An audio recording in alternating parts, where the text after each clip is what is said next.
Ada yang mengatakan kalau orang mengucapkan selamat Natal murtad. Itu nggak benar. Ada yang mengatakan kalau mengucapkan selamat Natal itu murtad. Itu nggak benar kata-katanya. Ya kalau orang mengucapkan selamat Natal jadi murtad, berarti orang mengucapkan selamat Idul Fitri jadi mu'alaf. Kan bisa dibalik kan? Terus apa kemudian orang mengucapkan selamat Nyepi jadi Hindu? Terus mengucapkan selamat Imlek jadi Cina? Enggak kan? Mengucapkan selamat Hari Raya Waisak jadi Buddha? Kan tidak kan? Itu hanya ucapan saja. Jadi hukum asalnya tidak jadi masalah dan boleh-boleh saja. Apalagi ada sebab tadi, kan begitu. Ini yang penting. Ada lagi yang nanya sama saya, Pak Ustaz, ibu saya itu Kristen, anaknya Muslim. Ibu dia Protestan, bapak dia Protestan, orang tuanya. Dia anaknya Muslim. Nah, maknya ini minta tolong buatin pohon Natal. Boleh nggak kata dia? Karena kalau saya tanya sama ustadz saya, ustadznya ngomong kalau kamu membuat pohon Natal, kamu kafir, kamu murtad. Apa jawaban saya? Boleh. Pohon Natal kan cuma pohon cemara. Itu kan cuma hiasan, kayak ketupat. Ketupat itu hiasan Idul Fitri, betul? Apakah zaman Nabi ada ketupat? Enggak ada. Ketupat itu adalah tradisi orang Indonesia, terutama orang Jawa. Jadi ketupat itu kan tradisi. Apa lantas kemudian kalau orang Kristen bikin ketupat, lantas kemudian jadi mu'alaf dia? Ya sama sebaliknya, ketika mereka punya tradisi pohon Natal, anaknya diperintah ibunya, nak buatin mama pohon Natal, buatin gitu. Mengapa demikian? Karena bakti anak kepada orang tua. Walaupun beda agama, lo Muslim, emak lo Protestan. Muslimnya kamu, Protestannya ibumu, tidak menghalangi baktimu kepada ibu. Yang nggak boleh itu mencampur adukan ibadah. Kamu Natalan ke gereja, emakmu Idul Fitri ke masjid. Nah itu yang nggak boleh, itu mencampur adukan agama. Masuk dalam rumus lakum dinukum waliyati. Kalau untuk urusan akidah, untuk urusan ibadah, ada rumusnya lakum dinukum waliyati. Tapi kalau membuatkan pohon Natal, itu baktimu sama ibu. Maknya minta anaknya menghias rumah. Karena Natalan dia bantu ibumu menghias. Karena begini, walaupun dia Muslim, dia wajib berbakti sama orang tua, walaupun non-Muslim. Berbakti kepada kedua orang tua itu wajib hukumnya, walaupun beda agama. Ini penting. Ini jangan sampai kemudian jadi sekat-sekat. Ini harus saya jelaskan. Yang ketiga, ada yang nanya, Ustaz, saya ini kalau pas Natalan begini, karena saya ini tukang buat kue, banyak betul pesanan kue. Mesan kue Natal. Begitu saya pengajian, ada ustadz berfatwa membuat atribut kue Natal murtad, kafir. Boleh, itu bisnis, itu muamalah, nggak apa-apa. Jadi silahkan, tidak masalah. Buat kue Natal sebagiannya orang mesen, nggak jadi masalah. Jangan sampai jadi geger-gegeran. Misalnya kayak orang di supermarket lagi Idul Fitrian, dia pakai kerudung sama peci misalnya kan, namanya karyawan. Lagi Natalan dia pakai topi Santa Claus misalnya. Apa yang bikin dia murtad? Enggak.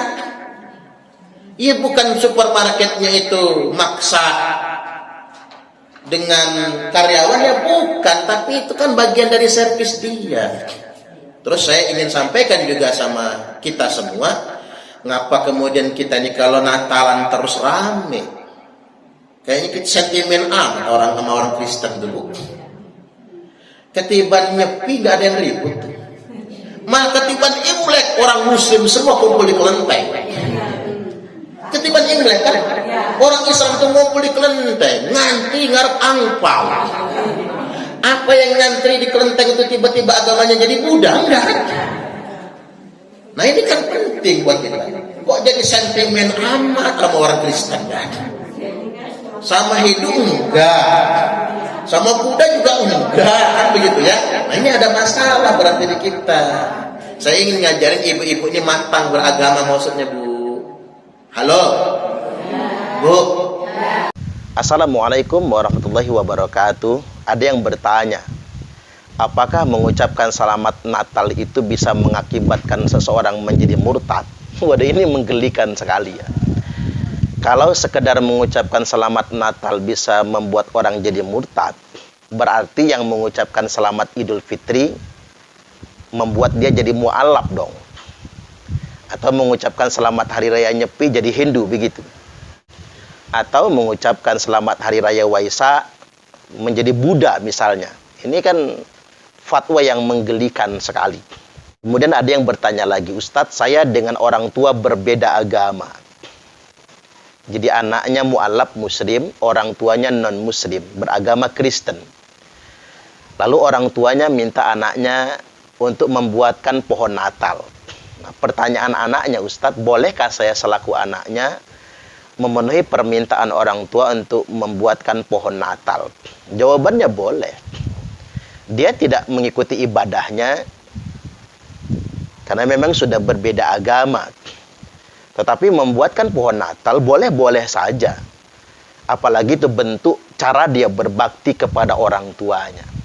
Karena kita ini wajib berbakti kepada orang tua walaupun berbeda agama. Ini mesti dicatat. Kita wajib berbakti kepada orang tua walaupun berbeda agama. Dan dia memenuhi keinginan orang tua, menyenangkan orang tuanya, dan itu termasuk birrul walidain. Cara dia berbakti kepada orang tuanya. Kemudian yang berikutnya muncul pertanyaan. Apa hukumnya menjual kue Natal? Atau menjual atribut Natal yang lainnya? Fatwa Khalid Basalamah, menjual kue Natal hukumnya haram. Bahkan bisa menyebabkan murtad. Ini menggelikan sekali. Ini fatwa apa sih sebetulnya?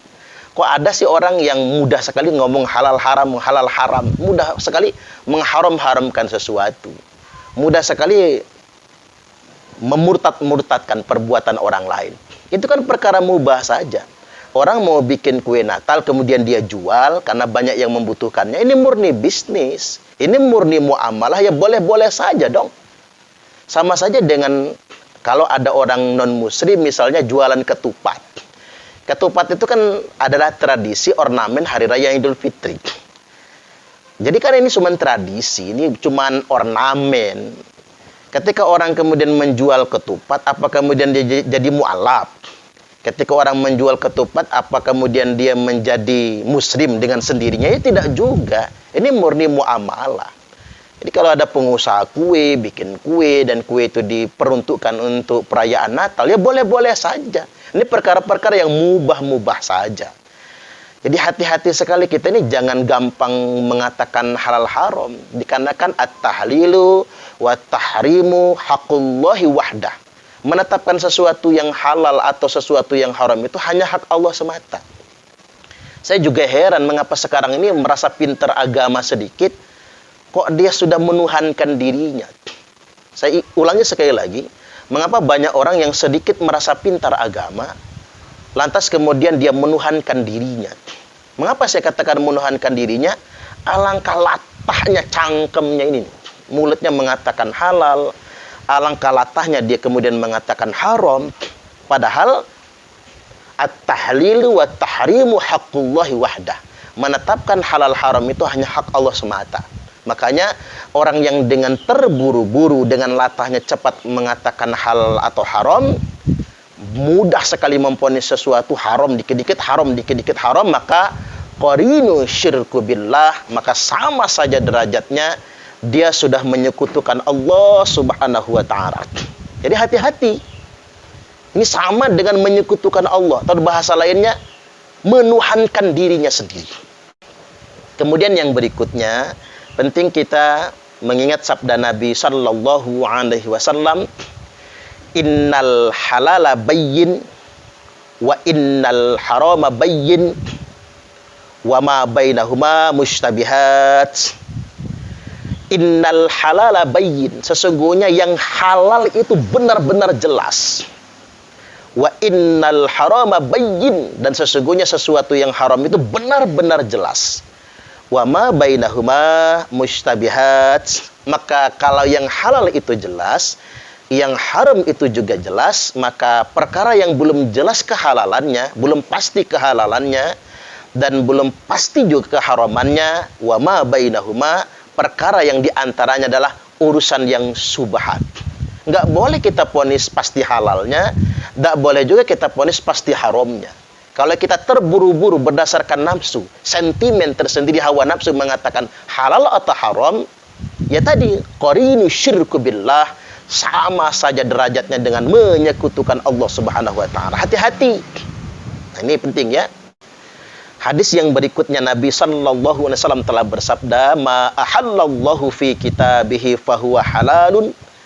Apa saja yang Allah halalkan dalam kitabnya maka dia halal. Wa ma haramahu fahuwa haram, maka apa saja yang Allah haramkan maka dia pasti haram. Tapi ada sesuatu yang tidak Allah pastikan halal, tidak Allah pastikan haram, wasakata an asya, dan Allah banyak mendiamkan perkara. Banyak perkara yang didiamkan oleh Allah, fahuwa afiyah, maka perkara yang didiamkan Allah tidak dikatakan haram, tidak dikatakan halal, itu adalah perkara yang dimaafkan. Ya, coba nih para mubalik, para penceramah, yuk kita berdamai. Jangan latah lisan ini mengatakan halal atau haram. Sesuatu yang tidak pasti halalnya, tidak pasti haramnya adalah perkara yang dimaafkan. Termasuk tadi orang jualan kue, kuenya buat orang Natalan. Ini kan perkara yang didiamkan. Jangan kemudian diponis halal atau diponis haram sesuai dengan maunya kita atau hawa nafsu kita. Hati-hati. Sekali lagi saya ulangi, terburu-buru mengharamkan sesuatu, qarinu syirku billah, maka sama saja derajatnya, dia telah menuhankan dirinya, berarti dia telah menyekutukan Allah Subhanahu wa taala. Pertanyaan yang terakhir, apa hukumnya banser menjaga gereja? Ini rahmatan lil alamin. Kita ini masyarakat muslim mayoritas di Indonesia. Kebetulan Indonesia ini adalah masyarakat muslim, warga bangsanya mayoritas beragama Islam. Dan bahkan Islam di Indonesia ini terbesar sedunia internasional. Ini bicara tentang rahmatan lil alamin, di mana kita masyarakat muslim mayoritas yang moderat di Indonesia ini mewujudkan sejatinya atau menunjukkan sejatinya ajaran Islam itu yang rahmatan lil alamin. Kita memberi rasa aman dan rasa nyaman. Sederhana sebetulnya seperti kita di Nusa Tenggara Timur yang mayoritas kan beragama Kristen.